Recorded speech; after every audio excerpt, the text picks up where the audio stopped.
Hello and welcome to another TCAP recap. Today we are taking a look at Mr. Ernest Timmons out of Ocean County, New Jersey. This is not Ernie. This is Mr. Robert Graber. Can recognize that backwards cap, cool guy anywhere. And this is the scenic front of the Sting House with the big four burly New Jersey policemen. Some guys, like Robert here, they throw to the ground, hog tie, beat up. Some guys, like Anthony Palumbo, they just kind of grab them. I wonder what that is. Maybe it's different shifts or, like, different ages. Like, obviously, these guys are all fucking roid rats. But anyway, we'll get to Ernest. The reason I picked this video to go next is because it's only 4 minutes and 17 seconds long. Shout out to Underworld, by the way, for posting the video. But yeah, I'm hoping that this video and its short length will make my video a little bit shorter in length. We'll see. The last one with Corey Ahia got a little out of hand, a little too long. But, you know, sometimes you just get chatty. Anyways, we'll get into Ernie here. He's A-tier predator for sure. No question about it. A lot of people underrate him, give him short shrift because of the length of his segment. You know, this is edited, but it still basically covers the entire interactions. But he's got it all. The nasty, filthy chat log. He goes from first chat to arrest, less than 24 hours. And homeboy walks up the front walk of the house with his goddamn huge ass camera for kiddie porn just in his hand. He's just, woo! Don't mind me, just coming in to direct my new photo series.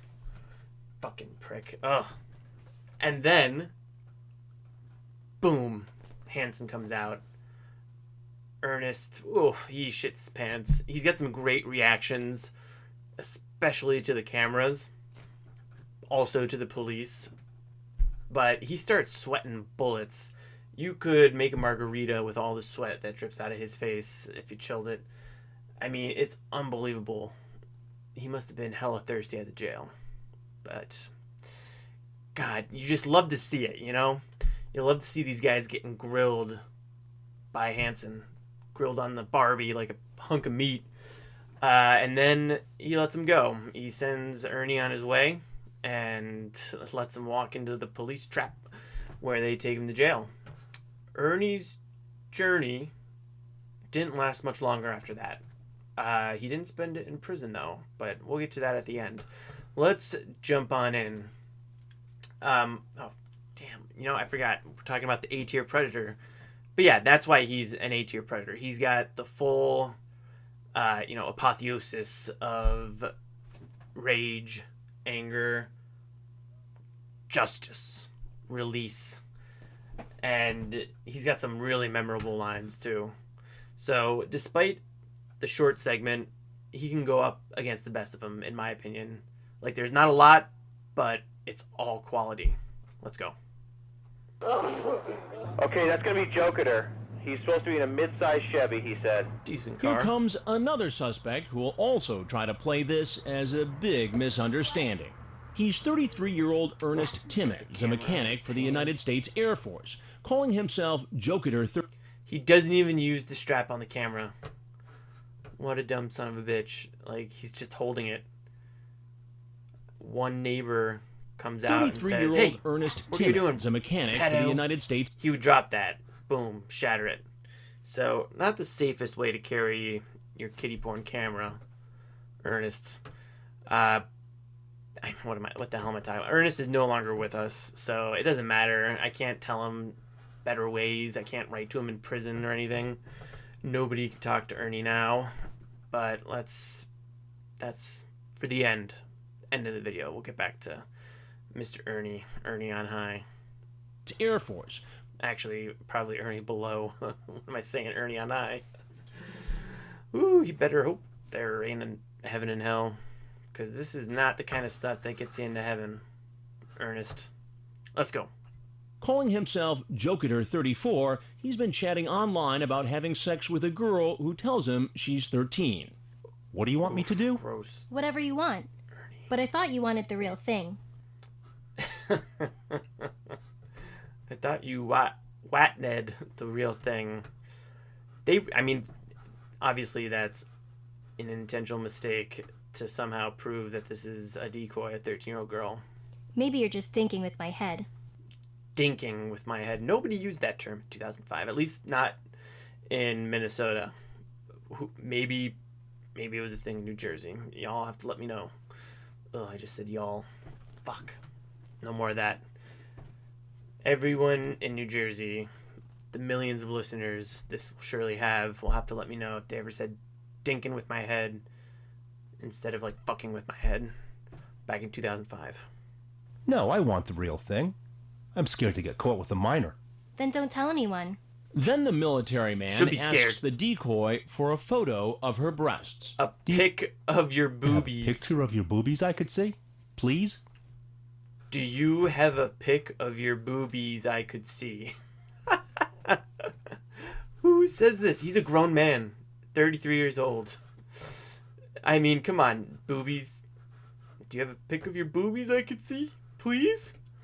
I do. Oh, you just made him a happy man. He loves to see him some boobies. And he's got the gall to wear a Dale Earnhardt hat and just disrespect the name. Ernest, if you're going to be a predator, wear a different cap when you go out to do your hunting, I guess. That's what hunters or predators do. They hunt. Don't bring poor Dale into it. Come on. Anyway, let's see where this whole boobies things goes for Mr. Timmons. I don't have my camera. You could bring one. Oh, shit. I got tricked. It wasn't I do. It was I don't have my camera. Oh, I'm a dumbass. To do what? I don't know. So she tells him to bring the camera. To do what? But then doesn't tell him why, although clearly implies it. And then he brings the camera. So I wonder how that played out, or how it would have played out in court. And here he comes, camera at the ready. Online, he told the decoy that he wouldn't be able to stay for long. Glad you can make it. Man, dude wants to smash and go. Or I guess photo and flee. Film and flee. He's trying to set it up so he can just zip on out of there without seeming like an asshole. Which, given what he's doing, I guess is at least he's letting her know up front, hey, I'm not going to stay long. I figured an asshole like him would just leave without caring a whit about the person. Because he doesn't care about her. He doesn't care about the decoy in any way. Even if it was a real victim, he doesn't care about them. He's just using them. He's a sick predator fuck.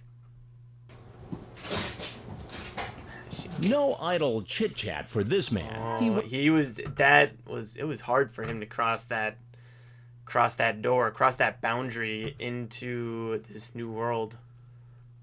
I mean, on this side, at this point, he doesn't know it, but it's too late for him because he got caught up in a sting. But as far as he knows, I'm sure this fucker has done this before. I mean, he walks up to the house too easy, but he still struggles because on this side, it's him being a good person, doing the right legal thing. Freedom, maybe. If he's scared to get caught, this would be freedom if he just left and didn't do what he's about to do. And on this side, it's crime and evil and his sick, twisted thoughts. How long does he pause there? Because she waits for him to come in, Ooh. No idle chit-chat for this man. That's the predator look back, too. Maybe that was just a really long predator look back, and I was just reading into it way too much. Because he's back to being Mr. Cocky and confident now. God damn, I'm not a very good analyst, am I? No time making it clear he wants to get busy. I gotta cut Come sit down down. the I made dads. some brownies. You want some? Oh, no. Are you sure? Yeah, can we just go upstairs for a little bit? sick and just fucking rude. I mean, can you imagine walking into somebody's house and just, well, you want something from them, and you walk in and you're like, hey, let's go, come on, go get it, bring it out. It's just so extraordinarily rude that he can't be that confident that he's got this in the bag. I mean, he's not going to try to charm at all. Obviously, he can't. He could never do that. He is married, though, somehow. I wonder what kind of woman puts a ring on this. But, like, she's showing him brownies. Brownies take a while to cook. It's not something you can make in 5 minutes. Like, she put some effort into that. They're probably rock hard at this point. I don't know what day of the sting he got there, but they look pretty soft still. He's just like, no, can you go up? And he doesn't know this girl at all. He doesn't know this person. He's just like, let's go upstairs so I can do this extremely illegal, disgusting thing and get back out of here because I want to return to my real life. It's probably how he justifies it. He's like, I'm going to do this and get it over with. Then I can go back to being a good person. I mean, that's what people always tell themselves when they're doing bad things. Like, oh, just this once. Then I'll go back to being the good person I know I am. And when they don't succeed, so many predators say it. Like, I'm a good person. I wasn't going to do anything. Because they think that up until the moment that it happens, they can still back out and be a good person. But that line was crossed long before that. These fucking predators, man. Oh, let's just hang out here for a little bit. Why don't you sit down? Okay. Well, I didn't Just get sit going here down. a It'll little be bit. fine. Yeah. Damn, her tone shifts and she's like, sit down, it'll be fine. It'll be fine. Yeah. His Well, I didn't just get sit going here a down. It'll little be bit. fine. Yeah. His eyes were bugging out of his head, so I knew he was either gonna do something really quick or he was just gonna take off. Because you're acting like a 20-year-old would, Casey, not like a kid would. One more time. Just notice the differences. Like, she gets pissed and tells him to sit down. We just I can't blame her at all.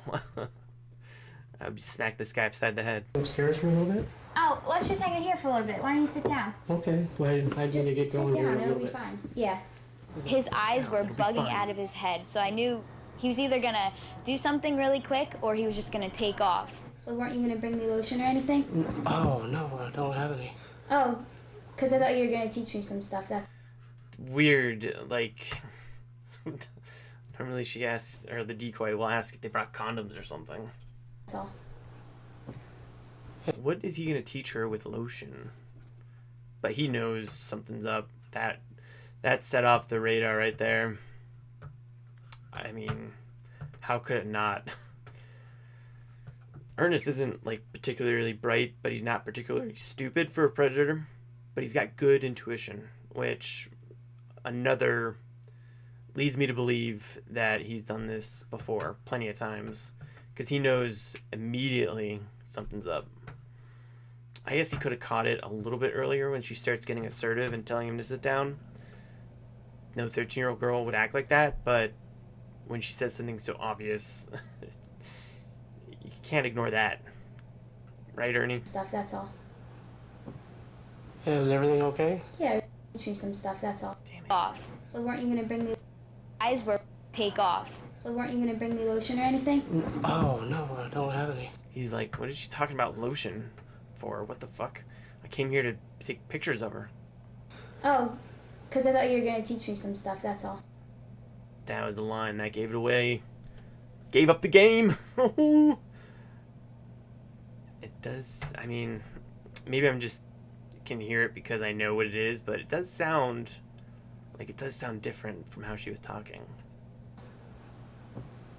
Yeah, is everything He's looking around for people. okay? Yeah, everything's fine.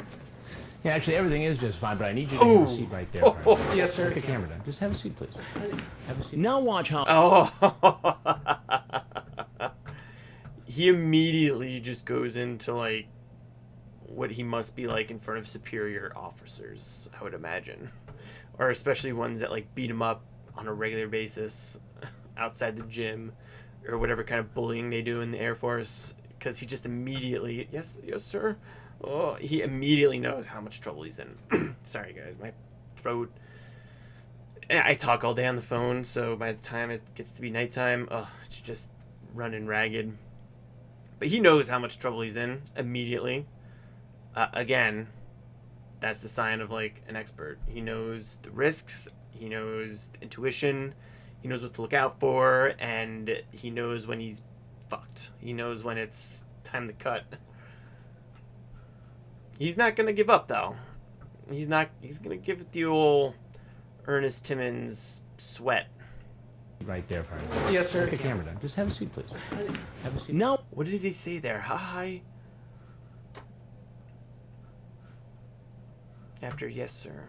Is everything okay? Yeah, everything's fine. Yeah, actually, everything is just fine, but I need you to have a seat right there, friend. Yes, sir. Put the camera down. Just have a seat, please. Have a seat. Now watch how fast Yeah, he just makes like some sort of just noise, like like he was gonna say something and then got cut off, which he probably did. Who knows? He's gonna say like, "Have mercy, have mercy, sir." It's fine. Yeah, actually, everything is just fine, but I need you to have a seat right there, friend. Yes, sir. Put the camera down. Just have a seat, please. Have a seat. Now watch how fast his story changes from a man appearing eager to take photos. He's got quite the story. He forgets that his name in the chat was Kevin. He probably thought he was brilliant just pulling that name out of the ether. But he's quick on his feet, as they say. He's no JPW, but he's moving fast. He can dance with Hanson, but he can't fight with him. Photos of our decoy to a mere victim of circumstance. Sir, my friend told me to come here to bring the camera and... Your friend told you to come here. Yes, sir. And who's your friend? A guy named Kevin. A guy named Kevin. Chris, you can just see in his eyes, they're lit up. He's... When Chris is really enjoying himself, you can tell, because he keeps a serious face, but you can just see behind those eyes, a killer is just rubbing their hands together, getting ready, salivating. Kevin. And what's Kevin's last name? I don't know. How long have you known this friend, Kevin? We just met on the base. So they just met on the base. This guy's name is Kevin. He doesn't know his last name, because they just met on the base. That makes sense. I mean, sure, some guy meets you on the base and says, "Hey, dude, drive to this house and take some pictures." Nobody's going to do that because that's ridiculous. Who would ever say yes? I mean, if they offered money, more people would probably say yes, but nobody's going to do this kind deed for a stranger, especially when it's such a weird deed. Like, it just screams of robbery or something.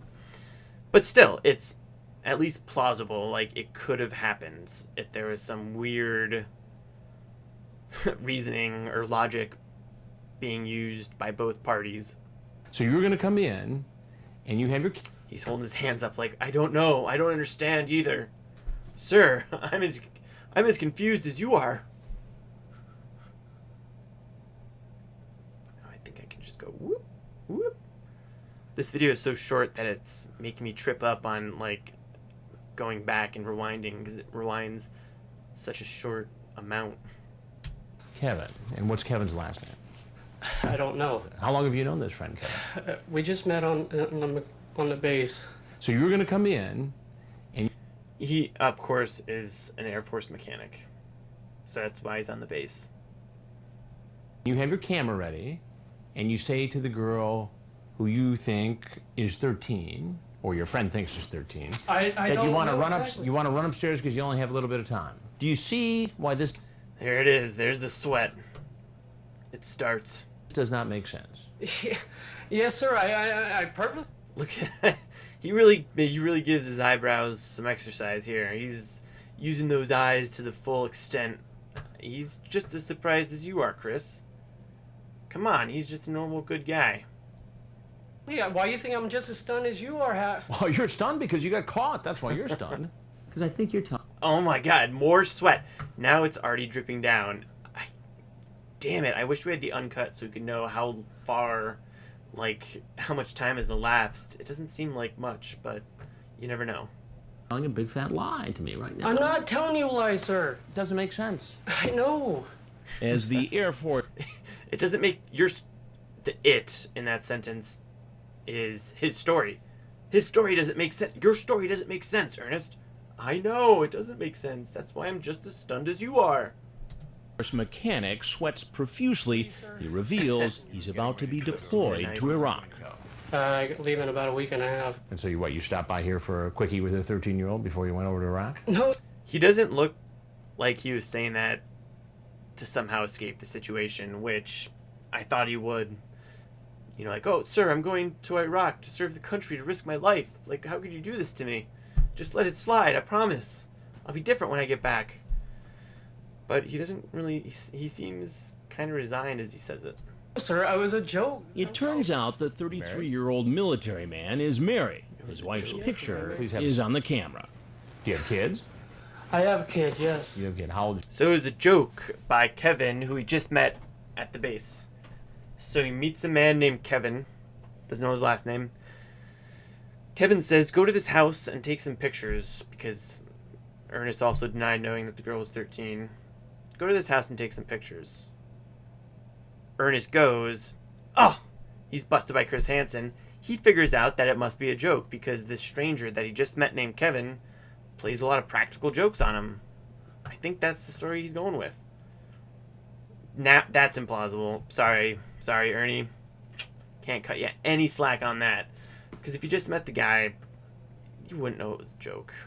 Come on, dude. This is a serious joke that nobody would ever play on their friends, but maybe their enemies. Probably not, but maybe. Hire a well-dressed man to grill him as if they were showing up for a 13-year-old girl. Sorry, man. Sorry, Ernest. Nobody's going to fall for that. Your kid. She's 7. Why would a man in the military 7-year-old daughter with a wife and child at home come hustling nervous into this house with a kid? It's kind of good that he wasn't around when his daughter became a teenager, because he liked like pubescent girls, and who fucking knows, like, you trust the parents of your child's friends, I assume. I don't have a kid, but I assume. I need my co-host here, Ryan. He's got 2 kids, but it seems like you have to trust the parents of other friends when you let them go to their house. And this dude would probably be abusing that trust and scarring and traumatizing a lot of girls, and can't have that. So this was for the best, it seems. Camera and ask a girl you think is 13 to go upstairs to do what? I don't know. You don't know. No matter how implausible the man's story is, he sticks to it. He's just, oh God, he's already looking a little dehydrated. His eyes have sunk a little. He's not doing too well. Oh, here's something. You seem concerned about seeing those TV shows of people getting caught. More sweat. Have you watched those shows? No, sir. Because you're about to be on one. Oh, beautiful line by Chris. As far as that genre goes, where he kind of drops a show, like a media-related line, he tells that one guy that wants to be the sports broadcaster, this is a good news, bad news situation. Good news is you're on TV. Bad news, it's on this show. But that one, I think this one's better. You're about to be on one, because I do think Ernest has seen those shows that he's talking about. Otherwise, why would he bring them up? They were blowing up. They were a big deal at the time. But, I mean, he's super sweating at this point. And now the cameras come out and we see the best part of the whole segment. I'm Chris Hanson with Dateline NBC, and we're doing a story on adults who try to meet kids online. Oh, please, sir. Oh, oh, just the agony of Ernest Timmons. Who try to meet kids. Oh, it's hitting him right here. Like, this half of his brain is shut down as it realized what's going on, and this half is still, like, trying to process it. Online. Oh, he realizes, oh God, this is going to be on TV. Oh, I'm sweating like a fucking, more than a pig, whatever. I'm sweating like a 500-pound man in a dry suit. Those keep water in, right? Keep moisture in. My throat needs some moisture. That's the problem. One moment.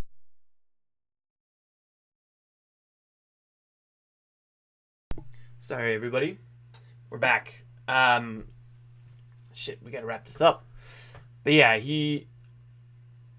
before this, he was getting, I think he knew he was getting arrested, maybe. But this is like magnitudes worse. And this was a new thing at the time, this kind of show, well, Chris's show, To Catch a Predator. And I mean, I can't imagine a more crushing feeling in your life than to be busted by Chris Hanson's show, knowing full well what you did and how bad it was, and that moment of realization when deep down that it's going to be featured on the show, number one, because sometimes he gives them false hope, saying we don't know who we're going to focus or don't know who we're going to feature, but since you showed up and stayed and talked, you're going to be featured. That moment when you're just like, I'm going to be infamous for being a predator of underage girls. Like, I don't know what it's like to be anything like that. I don't know what it's like to be attracted to younger people, but I can imagine what it would be like to be branded as one. Like, imagine a false accusation or something. Like, nothing is looked down upon more than a child predator. Murderers can be rehabilitated and become like solid members of the community, and people can forgive them and move on, even the victims' families or whatever. But this is it. Like, nobody will touch you after this. And with the RSO, the Registered Sex Offender Registry, that's pretty new at the time as well. It just came around, the federal one, after Megan's Law was passed, I believe, like 2004, 5. But this is what it looks like when you realize what's happening. Oh, please, sir. Oh, he just, everything at once, he knows. I was told as a friend to come over. He lifts his hat up. That was it. And that's your story. That's my story. And you're sticking to it. Yes, sir. Now Chris just twisting the knife in a little bit more at the end. That's your story, and you're sticking to it. he'll get a chance to tell his story to the police. Police department, down. Let go of your camera, easy. Yes, sir. Let go, arms behind your back. Relax. Oh, I forgot. Back when he gets busted, he pulls a Rolando Restacruz. Very good impersonation. No, sir. Because you're about to be on one. I'm Chris Hanson with Dateline NBC, and we're doing a story on adults who try to meet kids online. Oh, please, sir. Oh, please, sir. Although Rolando, I believe, says, "Sir, please." Still, two sides of the same coin. These two boys. Sir, please. Please, sir. But that's basically the end. You get to see him in his prison blues. The one thing to know about Ernest Timmons post TCAP is that he died on, what was it? He died on September 7th, 2007 in prison awaiting trial from liver failure. And there are a lot of rumors that he did it on purpose somehow by like refusing medication or poisoning himself, whatever, so that his family could get his military benefits before he got, found his conviction, because the conviction would invalidate them, as would a suicide. But none of those rumors, as far as I'm aware, have been validated by like hard evidence. So at this point, we just can't really say. It's one of those enduring mysteries of TCAP. So that who's Adriana? Where did that name come from? Why did Ernest Timmons kill himself? Those are just, you'll never know. But anyway, that's the end of Ernest Timmons. Thank you if you made it this far for listening. We're going to wrap it up right before 30 minutes. So I hope you all have a nice rest of your day. Take it easy.